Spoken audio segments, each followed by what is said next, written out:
By Scots around the world, with Burns suppers being organised from New York to Norway and from Sydney to Spain. But it's a traditionally very male-dominated event, with the toast to the haggis, the speech in immortal memory of Rabbie Burns and the toast to the monarch usually being carried out by men. But one group of women is trying to change that, not only to bring Burns in line with perhaps more modern ideas of inclusivity, but also to acknowledge and celebrate Burns's own relatively feminist views. Let's speak now to Kerry Burley, the president of Sandyford Burns Club, and who joins us now from her own Burns supper at Oranmore in the West End of Glasgow. Kerry, good evening. Great to get you on the programme. How is your evening going so far? Well, I hope you can hear the applause in the background. It's going beautifully, it must be said. We've got almost 300 people here this evening. They're currently enjoying the reply to the toast to the lassies. And it's been a wonderful evening so far. Great music, great songs, great recitations and wonderful speeches. You mentioned the toast to the lassies there. Traditionally, that's really the only part at which the women are able to get involved in the evening celebrations. How are you looking to change that?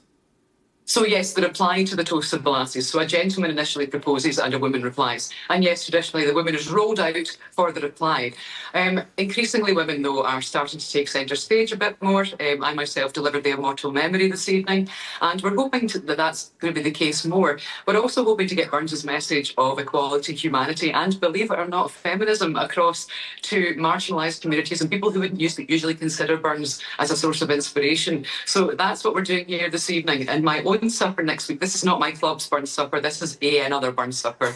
We have a top table full of women. We have a female piper. We have a female addressing the haggis. So we're trying to shift the paradigm a little bit and shake things up and show the boys that here come the girls. Why is this important? Because you mentioned Burns's views there. He loved women, and depending on how you look at it, he had lots of children, lots of affairs, but he did also have some relatively feminist views for his time. Why is it you're trying to do this? Well, in 1792, Burns wrote a treatise on the rights of women prior to Mary Wollstonecraft writing a treatise on the rights of women, which was utterly remarkable, and he was widely ridiculed for it. But it's very, very important, not only for women, but for other communities, that Burns is recognised. His message was one of humanity, equality, equity, and that is something that, in just hearing your previous article there in 2025, which is absolutely imperative that we all understand the intrinsic value of humanity, man, woman, whatever. Kerry Burley, joining us from your Burns night at Oranmore in Glasgow. Thank you so much. Enjoy the celebrations and enjoy your female-led Burns supper when you have it.